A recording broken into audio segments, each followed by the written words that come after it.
Again, thank you for attending the last session of the day for applications.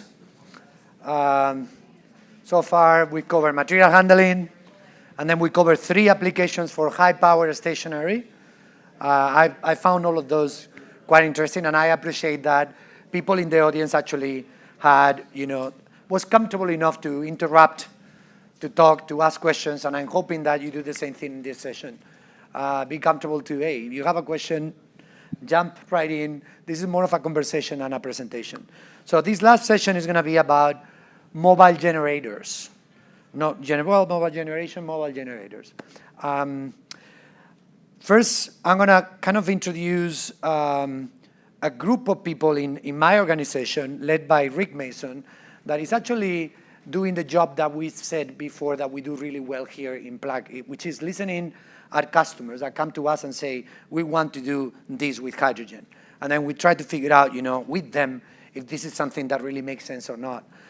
So Rick's organization manages the next generation applications, and what they do is whenever there's an opportunity that comes, and we have a lot of inbound opportunities, we go, we look at it, we see if we have the technology, what type of effort it's going to take, and what is really the business case, the value proposition for our customers. Rick's team has been looking at several things in the past few months, and one of them has been mobile generators. We've gotten actually requests for mobile generators from different parts of the market, but also from some of our largest customers, saying, hey, we need mobile generators for different applications, when they're doing construction, when they're putting sites and there's a temporary power that they need. In some cases, they even have movie studios, and they want mobile generators when they are doing movies and things like that. So with that, Rick went to the market, started looking at partners, and we stumbled into United Rentals, and we have today Rick and United Rentals, Dan and Craig, talking to us today about mobile generators. And with that, I'm going to leave it with you. Yeah, I'll let these guys introduce themselves. Rick Mason. I've been with Plug 23 years. So I know our fuel cells, I think, inside and out here. A lot of time spent in manufacturing and supply chain, and got a pretty good network of partners over the years. But I'm really excited to head up this new team, Next Gen Solutions, and try to find new applications for our products. So, to me, it's the most fun thing that you can be part of in Plug right now. Good afternoon. My name is Dan Gribbel. I'm the Sales and Marketing Director for our Power and HVAC business unit at United Rentals. And I'm a bit of a last-minute add. So Grant Zoldowski, I do the sustainability and environmental work for United Rentals. So I'm basically responsible for the strategy, abatement activities to reduce our greenhouse gas emissions, and then also assist our customers in finding solutions to help reduce their greenhouse gas emissions based on the product offerings that we have. So thanks, Grant. I'll skip over that. Yeah, so as Jose Luis said, this new team, we have so many people coming to talk to us about new applications. And my favorite phrase often is not no, but not now. Because we can't say yes to everything. So the first thing we start to look into is what's the business case, what's the size of the opportunity? Because I think actually in the morning session, I think somebody brought up, how are you doing everything? So we do have to focus our resources. And my team's job is to try to not distract the rest of the organization, and we don't have to do it all ourselves. So find partners out there that can help us bring these new applications to market. And you've heard, I think, 3 separate presentations about this huge $20 billion plus power generation market with the earlier presentations. There's a whole secondary market in power rental that United Rentals is part of. That's $10 billion themselves, and that's probably broken up 50-50. Through my conversations with Dan here, 50% above 500 kilowatts and 50% below 500 kilowatts. And we have products today. Our ProGen engines can meet this market today. So my job is to take products off the shelf, put them together, and come together with a solution that'll meet this market. So Well, having said that, I think hopefully if you're out on the tour, you saw we've actually got our 30 kilowatt, and thanks to one of our partners, Lighton has an integration team with Power Innovations. They help pull this together with their power electronics, and we'll have a working demonstration. We can, working out the details with United Rentals here, that we can bring to market and further test this business case. How long did it take put this together? Well, I've only been talking to Dan for about 6 months, but the nice thing about some of these partners is finding a cultural fit with these partners. And I think, Ed Carter and the Lighton team, they've pulled it together probably in less than 4 months. So it's using our 30 kilowatt, and that 30 kilowatt is the same engine that we use in the Hy-Via van, in our van and with Renault in our joint venture. So pop that on the back with our electronics, and got a nice looking trailer out in the floor there. So That's impressive. So I'll let these guys talk about their business. Want me to hit it? Sure. So just to give you guys a quick idea about United Rentals, right? So United Rentals is the largest equipment rental company. We have about 15% of the market share. You can see from the graph up top that we're still a very small amount compared to the total sector, right? So our next competitor is Sunbelt, and they're running around 11%. But probably one of the things that always interests me the most is that we have, $6 billion, $17 billion in fleet, and $845,000 or 845,000 units that are serialized and part of the fleet. So quite a bit of equipment. That $17 billion number is based on original equipment cost. So a fairly decent size company as we move forward. With approximately, I know that the slide says 21,000, but we're about up to 25,000 based on some recent acquisitions. So you want to hit the next slide? So one thing about United Rentals is that we have about 1,500 locations throughout North America. We also have a smaller presence in Europe, France, Germany, United Kingdom, Belgium, Netherlands. And so over there, it's primarily our Fluid Solutions specialty group, but we're also building a power group which Dan is a part of. We also have locations in Australia and New Zealand. That's probably more of a mobile storage container type solution. So our primary operations are within North America with a heavy presence in Texas and California. I think Texas and California has come up a couple of times today in various sessions. So well positioned to take advantage and take a look at hydrogen as we move forward. Want to hit that next one too? I can't remember what's on it. So from a core value perspective, right? So United Rentals has 8 core values, one of them being sustainability. For United Rentals, we do have a greenhouse gas emission reduction goal of 35% by 2030. Maybe a little shocking being an equipment rental company, having a greenhouse gas goal as we move forward. I always joke, if we're not burning diesel, we ain't making money. But we're also taking a look at, with that said, right, diesel's, it's where it's at, and that's the reality. But we also understand that the reality's coming and looking at alternatives as we move forward. So looking at the battery electric technology, looking at hydrogen, looking at hydrogen fuel cell, also looking at hydrogen combustion, and we're identifying the challenges as we move forward. We have customers that are asking for it, so we'll get into this a little bit more as we move on. But that kind of gives you an idea of why United Rentals is looking at this and why we want to be a leader within this zero emission, low emission economy and moving it forward. So that's kind of where we're at from that perspective. Thanks, Grant. So I've been talking with Dan here about 6 months, as I said, and listening intently as to how can my team help solve some of the problems that he's got. And I think the neat thing about it is what did you say were sweet spot size powered renter? Yeah, I think for us it's we have a large fleet of multi-megawatt generators, but really our sweet spot that we run day in, day out is, something under 100 kilowatt, 50 kilowatt, 25 kilowatt. We rent thousands of those. So when Rick, chose the 30 kilowatt, it really fit into what our customers need, right? They're usually short-term jobs, long-term jobs. It's A to Z, right, where a lot of the bigger units are longer term. And we have the most applications in that 30 kilowatt, 40 kilowatt size, so that this model fits really well within our business unit. Thanks, Dan. Yeah, and one of the other things that we've talked a lot about was the biggest challenge for some of the other deployments that he's had is how does he get the hydrogen?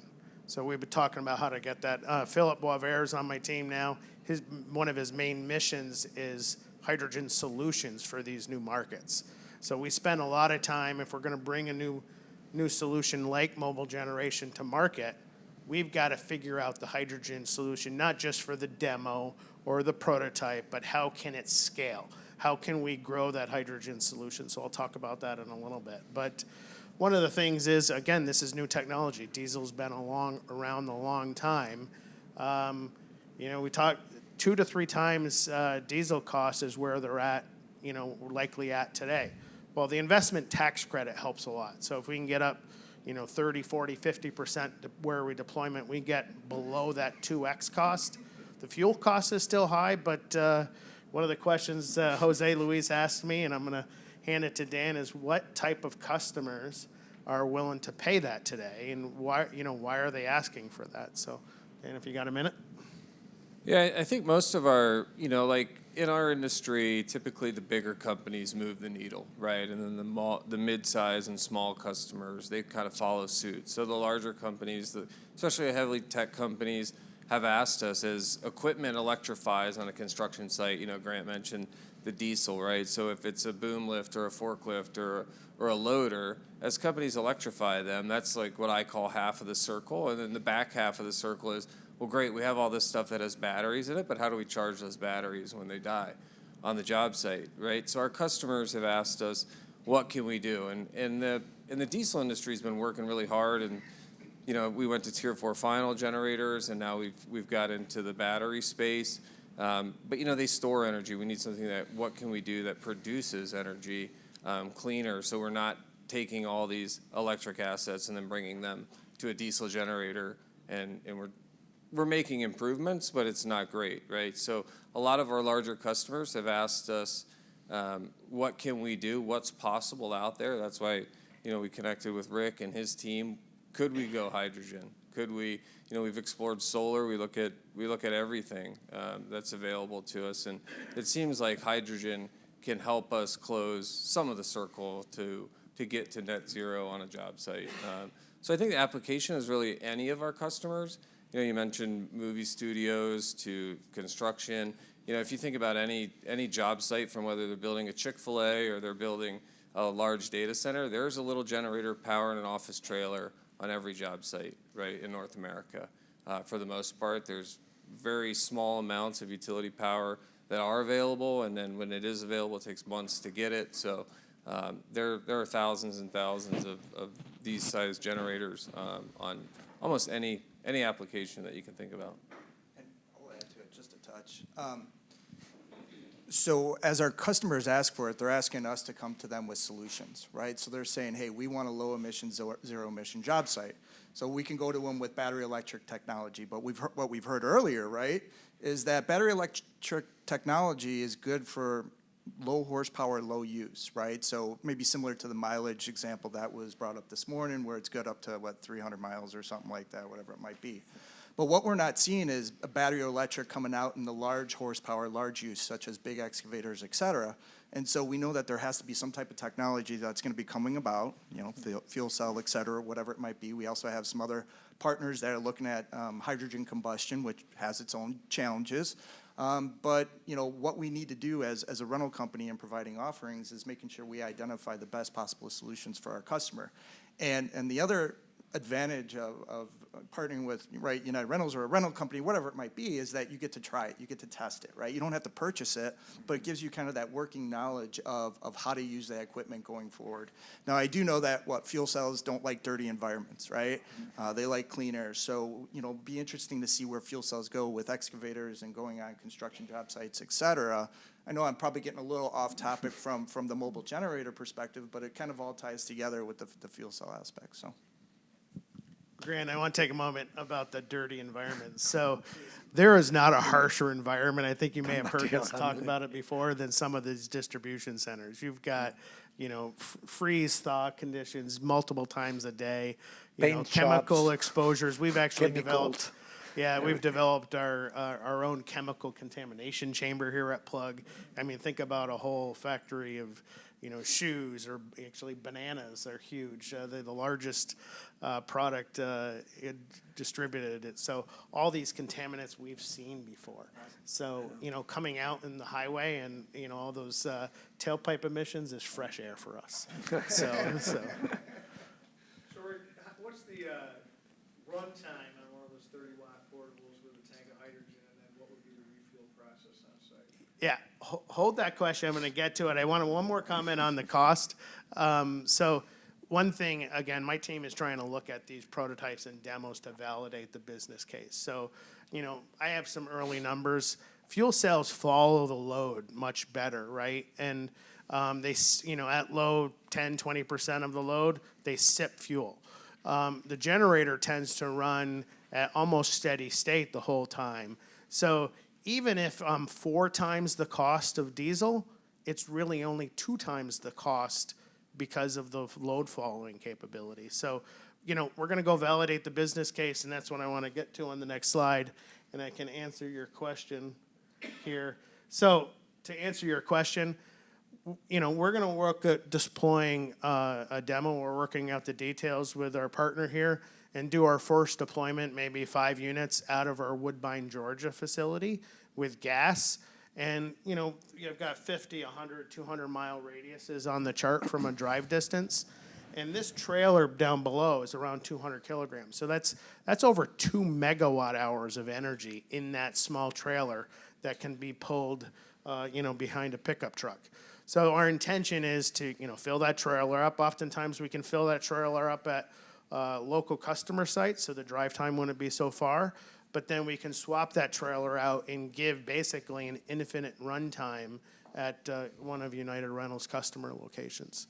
So, we're targeting the 30 kilowatt, as you saw out on the floor. And, once we figure this out of Georgia, when our other plants come up, Texas, Louisiana, New York, we can cut and paste this model and deploy it in other regions and grow the, help solve the customer needs at the end of the day and decarbonizing the industry. A little bit of a hub concept, right? Where you produce is going to be easier to grow. So plan it that way and then grow, farther out later. Yeah, go ahead. Rick, and maybe more for Dan too. Just in the URI fleet, you've got the lifts and scissor lifts and you have the JBL lifts and whatnot. They're all battery, right? Are they?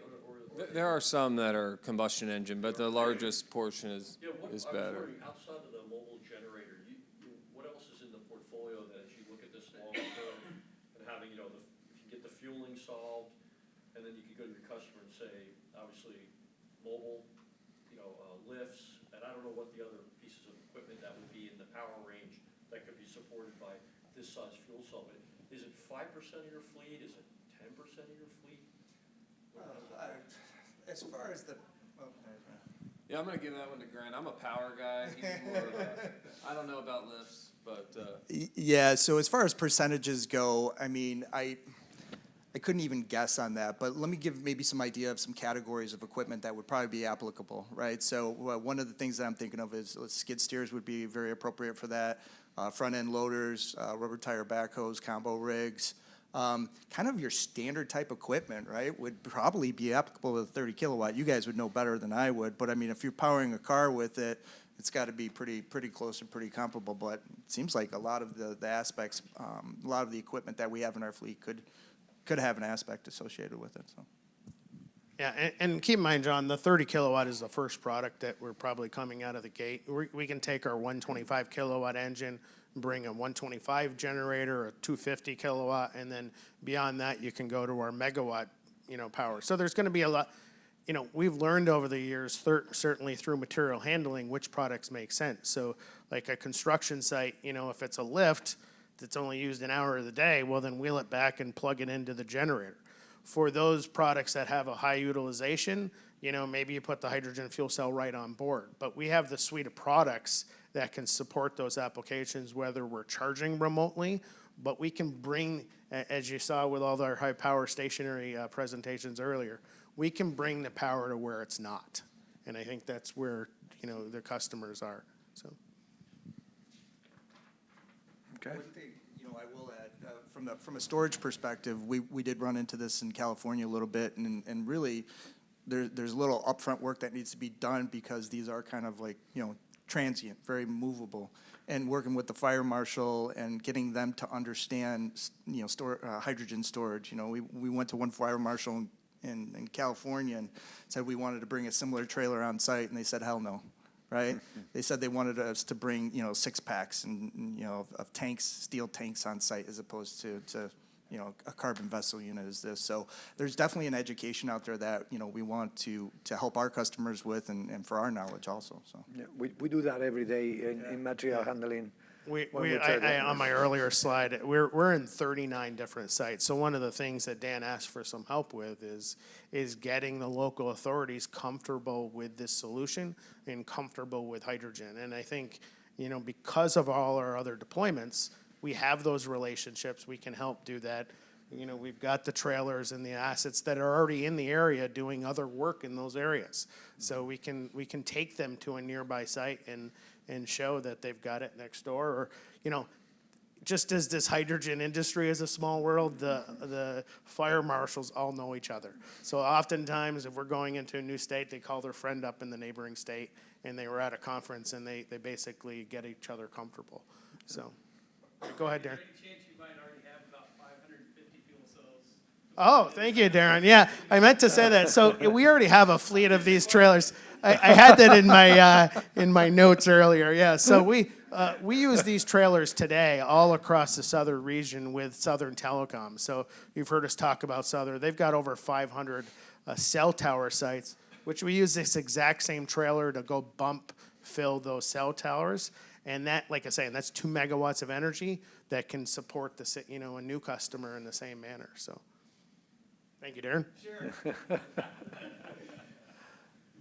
Yep.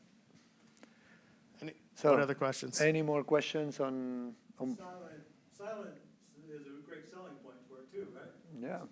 I'm sure, your customers value that too, right?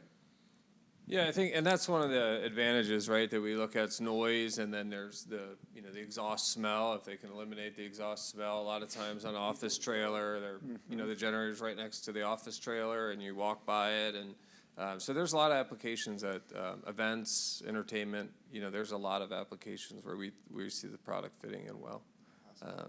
Are you seeing jurisdictions now basically saying, no, I don't want you to put mobile diesel generators for events and things like that go like, that's too noisy? I think there's definitely, that's what they'd like to see, but there's very few options, right? I mean, I think there's some companies that are doing that with batteries, and we are as well. The challenge with those is you have to charge them at some point, right? They only last for that's so the thing long. with batteries, right? That you got to charge them. You have to charge them, and it's, oftentimes with a diesel unit. Yeah. I would add too, also, in California, there's quite a few equipment regulations that apply to us, and so what we continue to do is definitely watch those regulations, and there is some chatter about adding in zero emission requirements for fleets out in California, so. Mm-hmm. Yeah, one thing, 1 second, Don. I just want to add with, our partner, Light-On and Power Innovations, one of the things we've been talking about quite a bit is, the first product has an inverter and AC out. Well, it doesn't make sense to go from DC power out of the fuel cell to AC, then back to, DC again to an EV charger. Well, we can make a similar trailer down the road that has these EV chargers right on the trailer, right off the DC bus, and you probably pick up 3-4% efficiency along the way, and then you have the charger integrated right on the trailer. So those are, that's evolution where this can go, but it's lots of different customers, construction sites, the lifts, all those all those products that are becoming electrified could plug right into this trailer down the road. So go ahead, Don.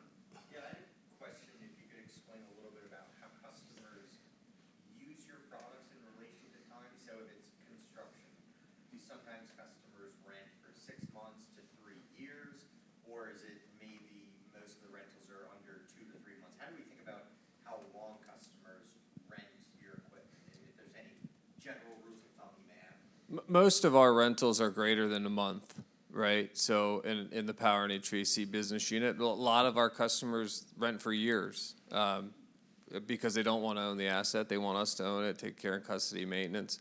But most of our rentals are, I would say, at least a month. We do very few transactional 1 week, 2 week. We don't do a lot of that. It's long-term stuff, right? If you're building a data center or long-term projects, infrastructure projects, they're long-term duration. The follow-up question would be, how do customers fuel these units once they have them? Do they solve that problem themselves, or do they contract through you? In a current state today, we offer that as a service. We don't. We're not in the fueling business, but we have relationships with a lot of fuelers. We'll keep the generators full of fuel, and that's another attractive thing about this unit is, when you look at a customer, their goal is to, the diesel on the job site is a risk for them as well. So they ask, hey, how can we eliminate the diesel on the job site altogether?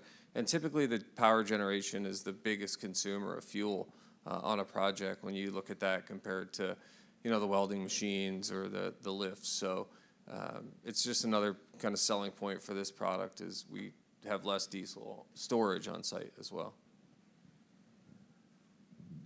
And then we do help the customers identify, Dan brought up the biggest emitters, right, and the biggest users on site. And so we do have some tools for our customers to identify what are these categories that have the biggest emissions or have the biggest categories.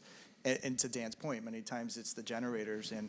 And lots of times customers want to gravitate to number of units, right? So if they have, 60 lifts on site and one generator, they're going to say the 60 lifts have more emissions. In reality is most of the time it's the generator. Very good. Any other comments Yeah, or we got about questions? 3 minutes left, but Yeah, we got. We're between us and Yeah, drinks, I guess. So, But I do have a question. drink because first, we have, drive the van later. We right? we have the 3 3 minutes. minutes, 3 minutes. You I'll can't take leave for advantage 3 and I'll minutes. take a question. It's going to Yeah. take. What else? Other questions? No, I'll ask You you got a question. Go ahead. Yeah. Well, go ahead. You have Are one. you planning to follow Plug's power green H2 generation with new launches? So when Louisiana, Texas, and whenever California, Fresno is online, you'll put the. Yeah, absolutely. So you can see this is kind of a map by drive distance of 200 miles. Yeah. Yeah, that's one thing. When the other plants spin up, we can do other deployments, provided the business case makes sense once we, do the first deployment here.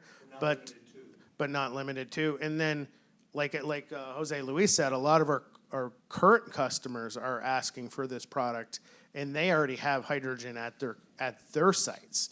So we're not completely limited to our hydrogen plants. If our customers want to buy this product, they can buy it and deploy it, as an extension of their distribution site or a manufacturing site.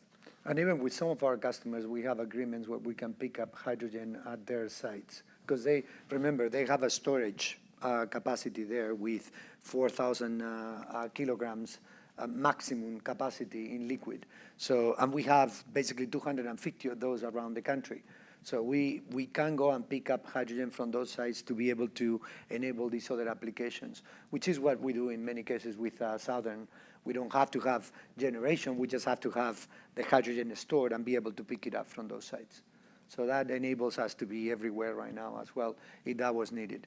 The question is what is the most cost-efficient way to do it, and that's what we're going to try to figure out, and that is what Rick's job is to figure out, if we can do this in a way that we have a TCO for customers, and then we will move this into a product that we want to commercialize.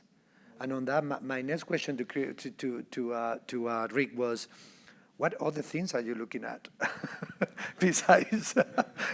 Yeah, so one of probably our top initiative is a Class 6 truck, which we're working with an integrator to use a 125 kilowatt fuel cell on a Class 6 truck.